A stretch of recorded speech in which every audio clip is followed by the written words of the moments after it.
Hello everyone, आप लोगों का एक बार फिर से बिहार स्पेशल बैच में बहुत बहुत स्वागत है। तो चलिए हम लोग आज का क्लास शुरू करते हैं। आज हम लोग क्या पढ़ने वाले हैं? आज हम लोग जो है भारतीय राज्य व्यवस्था का मॉडल सेट 6 करने वाले हैं। मॉडल सेट 1 to 5 हमने कंप्लीट कर लिया है। जिन लोगों ने नहीं किया है, पहले मॉडल सेट 1 to 5 को पहले कंप्लीट करिए, फिर आप 6 को करिए, क्योंकि जो क्वेश्चंस अगेन 1 to 5 में डिस्कस हैं वो यहाँ नहीं होगा। ठीक है, इससे आपका टाइम भी बचेगा, है ना, और आपके लिए क्लास और बेहतर बन पाएगी। ठीक है, चलिए जल्दी से क्लास को स्टार्ट करते हैं। बाकी जो लोग चैनल पर नए हैं, चैनल को सब्सक्राइब कर लीजिए और वीडियो को देखने के बाद पहले देख लीजिए, फिर आपको अगर वीडियो अच्छा लगे तो वीडियो को जरूर शेयर कर दीजिएगा, है ना। और ये वीडियो, ये सीरीज अगेन मैं कह रहा हूं कि ये आपके एग्जाम के लिए रामबाण साबित होने वाला है। अगर आप बिहार के किसी भी एग्जाम को अटेम्प्ट करने जा रहे हो, ठीक है, चाहे आप बिहार टीचर से लेकर के बीपीएससी तक के एग्जाम को अटेम्प्ट कर रहे हैं, तो ये सीरीज आपके लिए हेल्पफुल होगा। चलिए सवाल पर आते हैं। पहला सवाल हमारा क्या है? भारत में दल विहीन जनतंत्र की जो कल्पना है ना, यानी कि पार्टी लेस, है ना, जो है जनतंत्र, है ना, की बात जब हम करते हैं तो ये परिकल्पना किसने प्रस्तावित की? पहले तो ये समझिए, ये परिकल्पना पहली बार किसने की थी? सबसे पहले इसकी कल्पना जो है वो एमएन रॉय ने की थी। किसने की थी? एमएन रॉय ने। बात समझ में आ रही है? ठीक है, मानवेंद्र नाथ रॉय ने। इसी की कल्पना को आगे, इसी परिकल्पना को आगे बढ़ाया किसने? गांधी जी ने। किसने बढ़ाया था? है ना, गांधी जी ने। ठीक है, तो गांधी जी ने किया। बात समझ में आ रही है? लेकिन इसको और मजबूत किया और इसको प्रस्तावित किया वो थे जेपी आंदोलन के द्वारा, है ना। जेपी आंदोलन के नाम से भी ये फेमस है। जयप्रकाश नारायण ने आंदोलन किया था, है ना। तो ये कौन हो जाएंगे? जयप्रकाश नारायण। बात समझ में आ रही है? संपूर्ण क्रांति का इन्होंने नारा दिया था। और इंदिरा गांधी के समय, है ना, जब उन्होंने आपातकाल की घोषणा की थी, उस समय इन्होंने बहुत बड़ा छात्र आंदोलन का नेतृत्व भी किया था। ठीक है, तो ये सब चीजें, है ना, इनको, है ना, और भी कई सारे नाम पे से भी जाना जाता है ना। तो आपने लोकनायक इनको कहा जाता है। तो कई सारी चीजें हैं इनके बारे में जो आप जान सकते हैं। चलिए, जो ऑलरेडी जो प्रीवियस मॉड्यूल्स है उसमें डिस्कस हो चुका है, इसलिए मैं कहता हूं कि आप प्रीवियस मॉड्यूल्स को देखिए जिन लोगों ने नहीं देखा है। अगेन चलिए, मैं ये बात ऑलरेडी बहुत बार रिपीट कर चुका हूं तो मैं इसको अब अवॉइड करूंगा, है ना।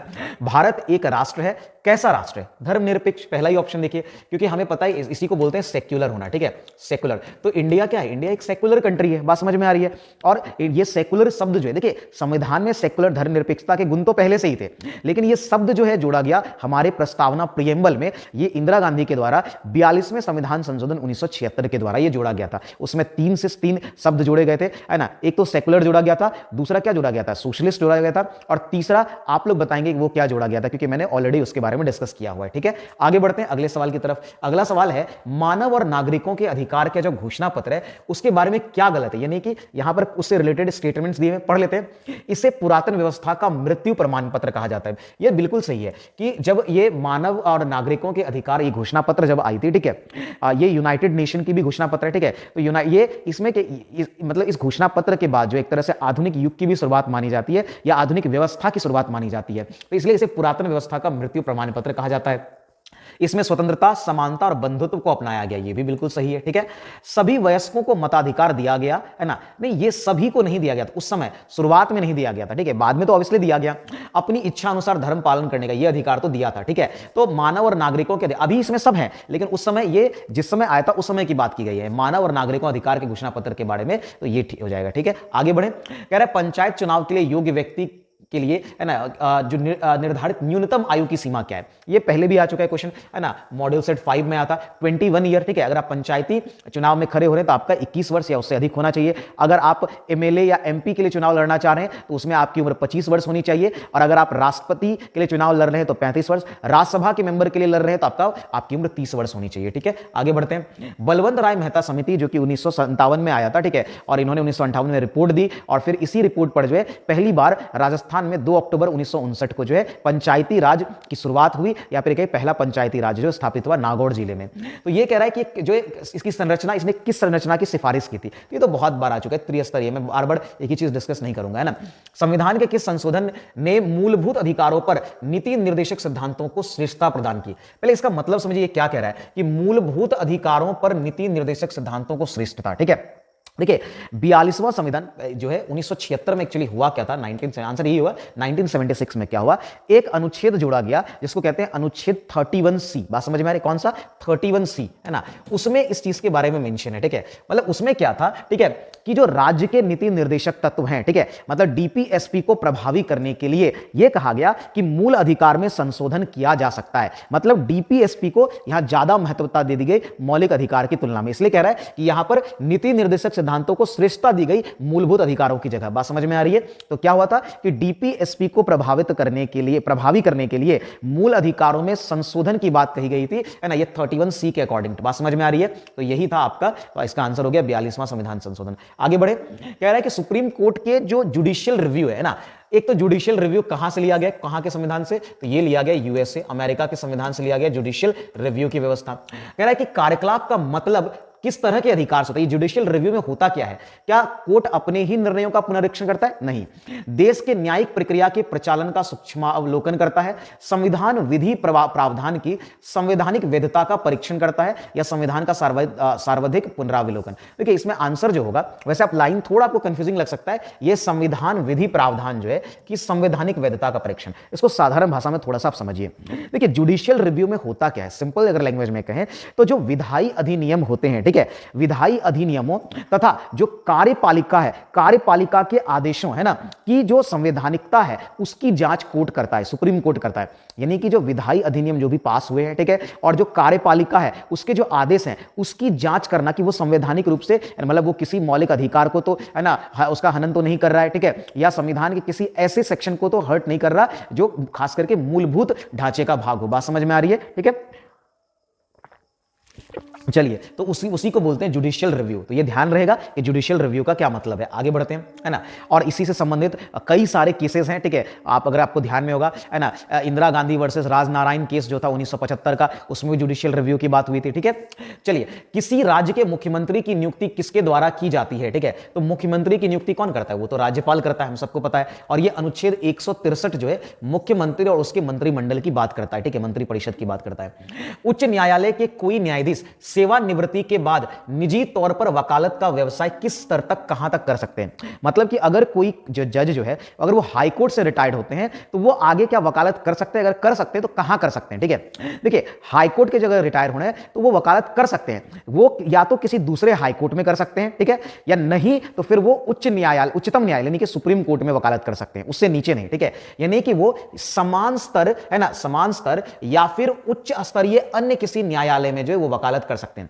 लेकिन अगर वहीं कोई सुप्रीम कोर्ट का जज है, ठीक है, और वो अगर रिटायर हो रहा है तो वो किसी भी मतलब किसी सुप्रीम कोर्ट के अलावा तो हाई कोर्ट ही बचेगा उसके नीचे, है ना, तो वो किसी हाई कोर्ट या अन्य कोर्ट में जो वकालत नहीं कर सकता। मैं वो सुप्रीम कोर्ट की बात कर रहा हूं। और उच्च न्यायालय से अगर कोई न्यायाधीश रिटायर हो रहा है तो वो समान स्तर पर जो अन्य न्यायालय हैं, अन्य राज्यों के जो हाई कोर्ट्स होंगे वहां वो कर सकता है या सुप्रीम कोर्ट में कर सकता है, ठीक है। आगे बढ़े अगले सवाल की तरफ। अच्छा क्वेश्चन था ये। सर्वोच्च न्यायालय के न्यायाधीश डैश को आयु तक, मतलब सर्वोच्च न्यायालय के न्यायाधीश की जो आयु सीमा क्या है, तो वो तो आपका 65 वर्ष से रिटायर होने के लिए। भारत के प्रथम उपराष्ट्रपति कौन थे? ये आप लोग बताएंगे, मैं नहीं बताऊंगा, ठीक है। ये कौन थे और कब तक थे? आप लोग कमेंट में बताइए कि भारत के प्रथम उपराष्ट्रपति कौन थे और कब तक रहे थे। भारत में प्रथम आम चुनाव, ये भी मैंने ऑलरेडी डिस्कस किया है, 1951 से 52 तक चला था, 52 में समाप्त हुआ था, 1951 अक्टूबर में शुरू हुआ और फरवरी 1952 में खत्म हुआ। प्रीवियस वीडियो में डिस्कस है। राष्ट्रपति द्वारा राज्यसभा में मनोनीत सदस्यों की संख्या, ये बिल्कुल भी नहीं डिस्कस करने वाला, क्योंकि ये कम से कम 6 मॉड्यूल सेट में कम से कम 10-12 बार यही सवाल रिपीट हुआ है। रिपीट मतलब ये अलग, बिहार के अलग अलग एग्जाम में बार बार पूछा हुआ सवाल है। भारत में पंचायती राज व्यवस्था को लागू करने वाला पहला राज्य जस्ट मैंने बताया था, ये कौन था? राजस्थान का नागौर जिला, 2 अक्टूबर 1959 को उन्होंने पंचायती राज को स्थापित किया। सरकार की ओर से भारत में महिलाओं के हित संरक्षण के लिए कौन सा संस्था का गठन हुआ था? ये अच्छा क्वेश्चन है। ये कौन सा है? ये राष्ट्रीय महिला आयोग है ना, राष्ट्रीय महिला आयोग। इसकी स्थापना जो है 1992 अधिनियम तो 1990 में ही आया था, लेकिन ये 1992 में जो है वो आपका बनकर के तैयार हुआ। बात समझ में आ रही? कब हुआ? 1992 में, ठीक है। अब इसका काम क्या होता है? ऑब्वियसली महिलाओं से संबंधित जो भी, ठीक है, कोई शिकायत है, अगर कोई महिला खुद शिकायत करती है या अगर इस आयोग को खुद पता चलता है तो वो महिलाओं के संवैधानिक अधिकारों की रक्षा करने के लिए ये जो है बेसिकली एक्शंस लेता है, ठीक है। 1992 में ये संगठन बना, ठीक है, और ये एक संवैधानिक निकाय, ये भी अगर आपसे पूछ लिया जाए कि कैसा बॉडी है तो एक संवैधानिक यानी कॉन्स्टिट्यूशनल बॉडी है, वैधानिक निकाय नहीं है ये, ठीक है। संवैधानिक निकाय कॉन्स्टिट्यूशनल बॉडी है, ठीक है। और इसके पहले, अभी देखो इसके अध्यक्ष के बारे में कभी कभी पूछ लिया जाता है। इसकी पहली अध्यक्ष जो है वो जयंती पटनायक थी और वर्तमान में कौन है? रेखा, है ना शर्मा। तो अगर अध्यक्ष की बात करें, अध्यक्ष पूछा जाता है, कई बार पूछा गया है, देखा है मैंने कई बार, है ना क्वेश्चन। तो अध्यक्ष में जो फर्स्ट जो है वो कौन थी? जयंती पटनायक। उनका निधन भी हो चुका है, जयंती पटनायक, ठीक है।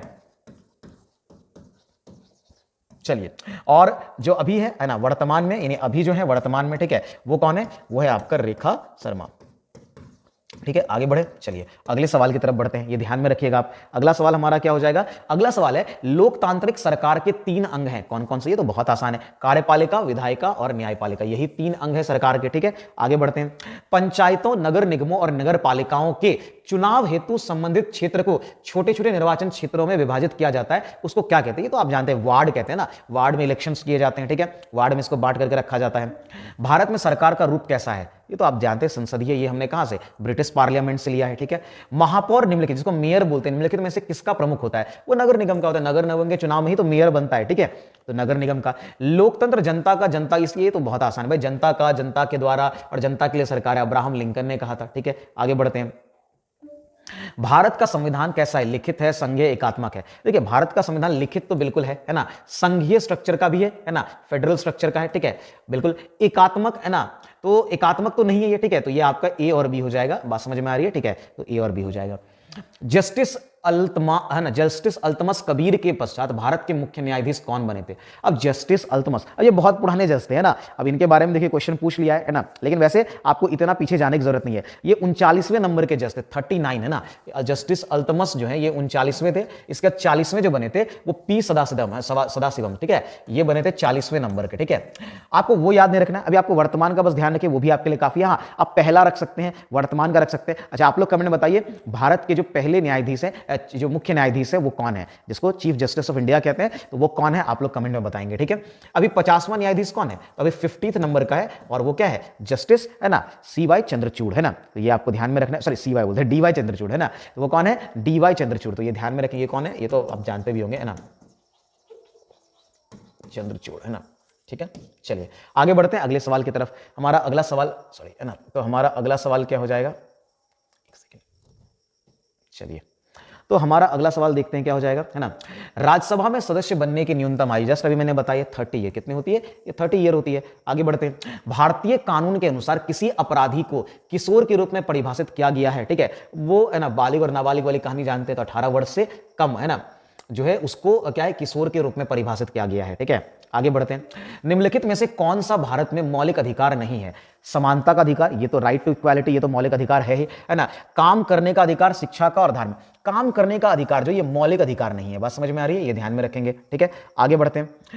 भारतीय संविधान की 8वीं अनुसूची किससे संबंधित है? ये तो कितनी ही बार आया, ये किससे संबंधित है? भाषाओं से, भारत के भाषाओं से है। ठीक है, मैंने अनुसूची को भी अलग से डिटेल वीडियो में पढ़ाया है। ठीक है, और साथ में और अभी जो आपका डिस्कशन सीरीज चल रहा है उसमें भी कई बार इससे रिलेटेड आया है। 22 भाषाएं, पहले आपका 14 भाषा थी। ठीक है, फिर आपका जो है 8 भाषाएं जोड़ी गई। ठीक है, 1967 का संशोधन है ना, तो उसके बाद है ना 92 का संशोधन। ठीक है, तो ये सब 2003 का संशोधन है ना, इन सब के द्वारा जो है वो जोड़ा गया। ऑलरेडी मैंने डिटेल में पढ़ाया, आप जरूर देखिए उसको। ठीक है, चले, भारतीय संविधान की प्रस्तावना में समाजवादी शब्द को जोड़ा गया। तो समाजवादी शब्द को कब जोड़ा गया था भाई? ठीक है, समाजवादी यानी सोशलिस्ट जिसको बोलते हैं, तो ये अभी जस्ट आया भी था, 42वां संविधान संशोधन है ना, 1976। 42वां संविधान संशोधन तो अवश्य पढ़िए, अक्सर ही उससे क्वेश्चंस बनते हैं। उच्चतम न्यायालय में कितने न्यायाधीश हैं? देखिए ये 2016 का क्वेश्चन, लेकिन अब ये नंबर बदल गया है। आप पुराना भूल जाइए, आप वर्तमान की कहानी याद रखिए। वर्तमान की जब बात करें, देखिए जो कुल क्षमता अभी, देखिए जो हमारा सुप्रीम कोर्ट है, उच्च न्यायालय, उच्चतम न्यायालय, उसकी कुल क्षमता कितनी है? अगर जजों की बोले कुल क्षमता जो है, ठीक है, न्यायाधीशों की कुल क्षमता ये 34 है। ठीक है, 34, और 34 के 34 अभी बढ़े हुए हैं ना, 33 प्लस एक क्या होता है? इस 34 में से एक होता है आपका CGI है ना, CJI है ना, चीफ जस्टिस ऑफ इंडिया। ठीक है, और अभी ये 34 के 34 बढ़े हुए हैं। ठीक है, चलिए आगे बढ़ते हैं। अगला सवाल है, निम्न में से कौन सा आयोग संवैधानिक निकाय नहीं है? वित्तीय आयोग, ये तो संवैधानिक निकाय है, आपको पता होगा अनुच्छेद 280 इसी से रिलेटेड है। ठीक है, तो ये आपका क्या है? एक संवैधानिक मतलब संवैधानिक, ठीक है, निकाय है, ये तो हम लोग जानते ही हैं। इसके बाद अगर मैं बात करूं, ठीक है, तो आगे हमारा क्या है? आगे हमारा देखिए, तो आगे है संघ लोक सेवा आयोग। ठीक है, और संघ लोक सेवा आयोग के बारे में अनुच्छेद कितना है? 315। ठीक है, तो 315 ये भी ध्यान में रखेंगे, 315 है। ठीक है, फिर चुनाव आयोग 324 है। ये जो कर्मचारी चयन, जिसको SSC बोलते हैं, ठीक है, ये नहीं है। ठीक है, तो आंसर आपका यही फिलहाल हो जाएगा। ठीक है, तो ये हो जाएगा कर्मचारी चयन आयोग। ठीक है, चलिए आगे ध्यान में रहेगा। अगले सवाल की तरफ बढ़ते हैं। कह रहा है कि परामर्शदायी अधिकार क्षेत्र के अंतर्गत उच्चतम न्यायालय किसी विधि के प्रश्न या जनता के लिए विशेष महत्व तथ्य पर परामर्श देता है जो उसे भेजा जाए, है ना। किसके द्वारा भेजा जाए? ठीक है, अगर उसको संघीय विधि मंत्री के द्वारा भेजा जाए, किसी भी उच्च न्यायालय के द्वारा भेजा जाए, प्रधानमंत्री या राष्ट्रपति। देखिए ये है तब जब राष्ट्रपति द्वारा भेजा जाए। ठीक है, तो इसको आप ध्यान में रख लेंगे। ये क्या है कि जब राष्ट्रपति द्वारा भेजा जाएगा तब वो इन क्षेत्रों में, ठीक है, परामर्श देगा या कहिए कि सजेशन देगा, जब ये राष्ट्रपति द्वारा भेजा जाता है। बात समझ में आ रही है? अगले सवाल की तरफ बढ़े। अगला सवाल हमारा देखते हैं क्या है। कह रहा है क्या कि धन विधेयक पारित करने के लिए राज्यसभा को कितना समय है? तो ये राज्यसभा और विधानसभा है, अगर विधानसभा भी जाती है तो उन सबको 14 दिन का ही समय है, और अगर वो 14 दिन में नहीं पारित करता है तो ये अपने आप पारित मान लिया जाता है, ठीक है, क्योंकि धन विधेयक के केस में लोकसभा को जो है मेन अधिकार, सारा अधिकार लोकसभा के पास होता है, ठीक है। राष्ट्रपति के चुनाव के लिए निर्वाचक मंडल में कौन होता है? तो राष्ट्रपति के निर्वाचक मंडल में कौन होता है? संसद के सभी सदस्य और विधानसभाओं तथा परिषदों, नहीं, विधान परिषद का सदस्य बिल्कुल भी नहीं होता, ठीक है, तो ये तो गलत हो जाएगा। कह रहा है संसद के दोनों सदन और विधानसभाओं के निर्वाचित, ये हो जाएगा आंसर कि संसद के दोनों सदस्य और विधानसभा के जो निर्वाचित, परिषद के सदस्य नहीं होते क्योंकि परिषद सब जगह है ही नहीं, ठीक है, परिषद 6 ही राज्य में, कई बार ये भी क्वेश्चन आ चुका है, ऑलरेडी डिस्कस हो चुका है। तो सदन के दोनों सदनों और विधानसभाओं के निर्वाचित सदस्य इसमें भाग लेते हैं। आगे बढ़े। संविधान के किस अनुच्छेद में देवनागरी लिपि में हिंदी को राजभाषा घोषित किया गया है? तो ये राजभाषा घोषित किया गया, ये अनुच्छेद 343 जो है वो देवनागरी को राजभाषा के रूप में घोषित करता है। बात समझ में आ रही है? अनुच्छेद 343। चलिए आगे देखते हैं। नगर निगम का अध्यक्ष, जस्ट मैंने बताया, ये महापौर मेयर होता है। आगे है क्या, पंचायती राज व्यवस्था का व्यवस्था जो है कब संवैधानिक संस्था बनी? पहले संवैधानिक नहीं था, और इसको है ना जो 73वां संविधान संशोधन है 1992, जिसमें भाग 9 जोड़ा गया, ठीक है, बात समझ में आ रही है।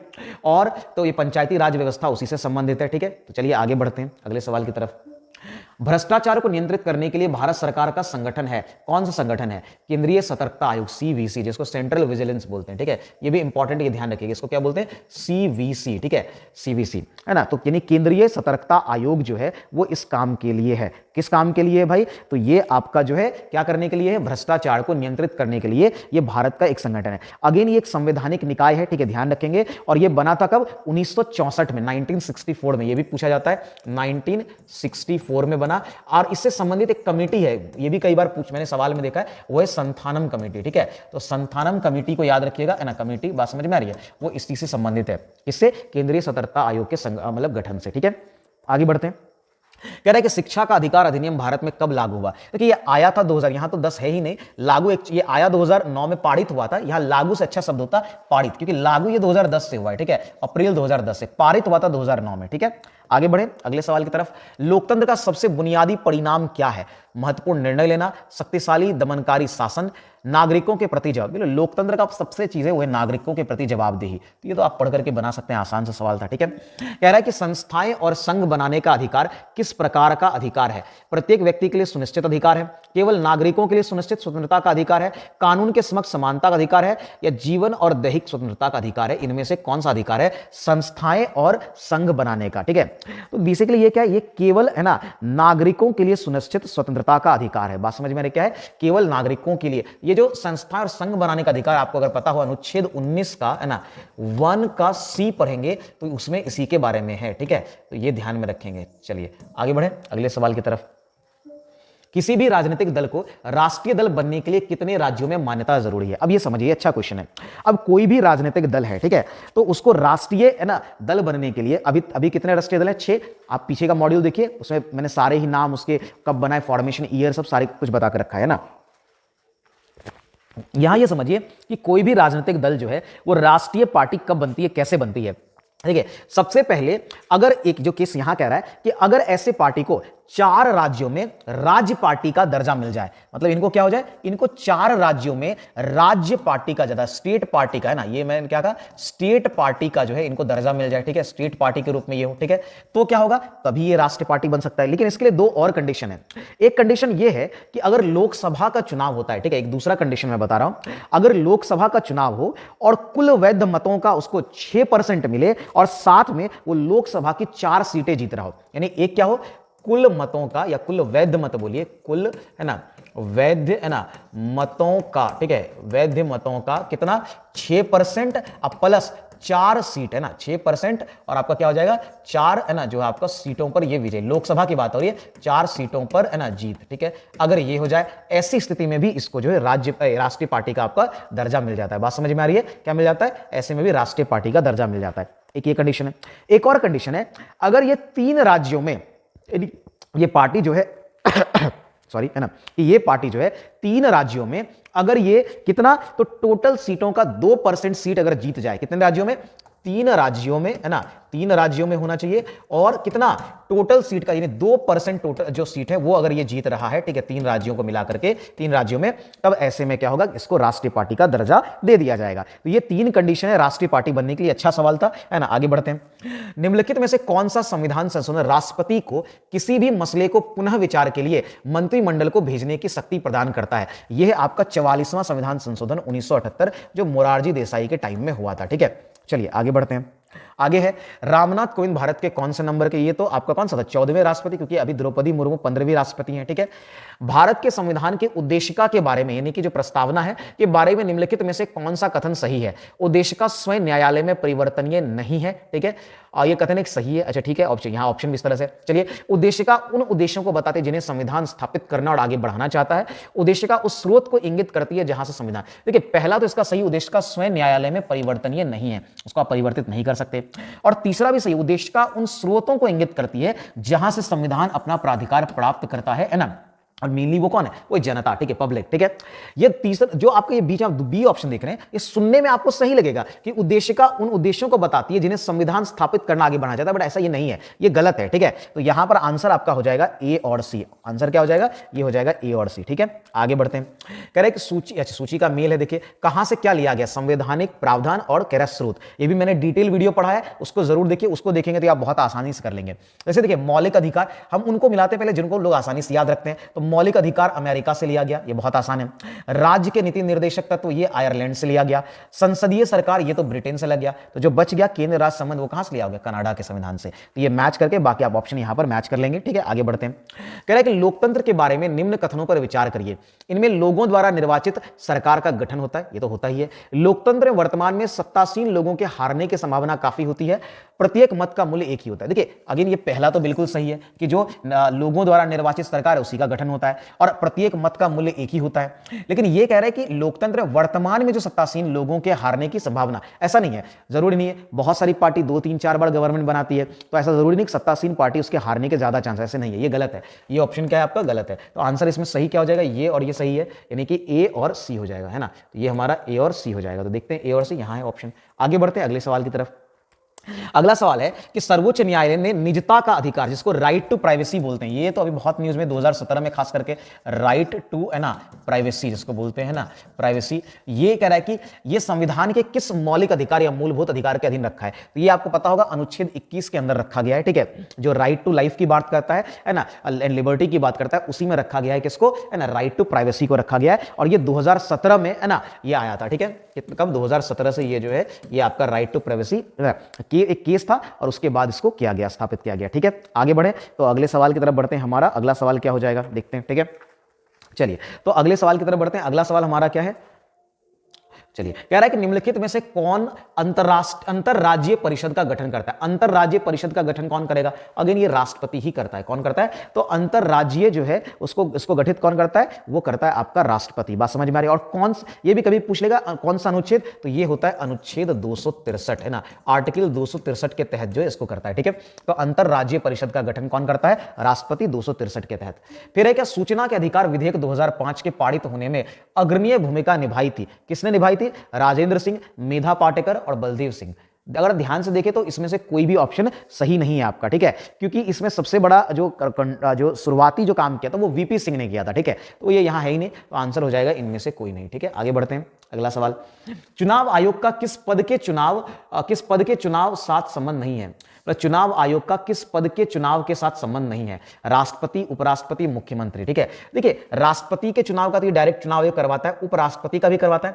देखिए सुनने में तो हमें पता है कि मुख्यमंत्री का चुनाव वही करवाते हैं, देखिए, लेकिन ये एमएलए का चुनाव है, ठीक है। मुख्यमंत्री को जो चुना जाता है वो तो जब जो पार्टी जीतेगी, ठीक है, जो पार्टी जीतती है, जिसको बहुमत मिलता है, फिर वो पार्टी अपने में से एक लीडर को चुनती है जो उनका मुख्यमंत्री होगा, जिसको राज्यपाल नियुक्त करता है। तो मुख्यमंत्री का कोई डायरेक्ट चुनाव इस तरह से नहीं होता, ठीक है। बात समझ में आ रही है।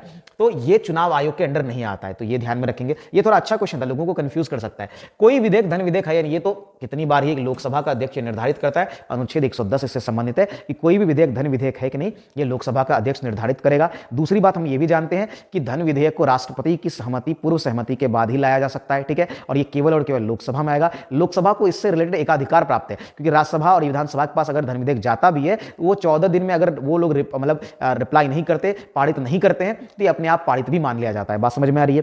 तो ठीक है, हमने अगेन 50 क्वेश्चंस जो है इसके कंप्लीट कर लिए, है ना। ये हमने सिविक्स का मॉडल सेट 6 कंप्लीट किया है, ठीक है। चलिए, तो जिन लोगों ने अभी तक चैनल को प्लीज सब्सक्राइब नहीं किया वो सब्सक्राइब कर लीजिए और वीडियो को शेयर जरूर कर दीजिएगा। हमने 6 कर लिया, बाकी भी जितने भी पॉलिटी के क्वेश्चन है, वैसे आगे के मॉडल से मैं कोशिश करूंगा कि रिपीटेड क्वेश्चन ना हो, ठीक है। रिपीटेड क्वेश्चन को मैं पूरी तरीके से एलिमिनेट कर दूंगा और उसकी जगह और अच्छे क्वेश्चन मैं इंक्लूड करूंगा जो आपके बिहार के अब तक के एग्जाम में पूछे गए, ठीक है।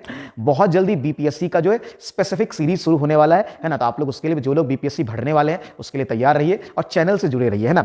आज के लिए इतना ही। जय हिंद, धन्यवाद, मिलते हैं अगले क्लास में।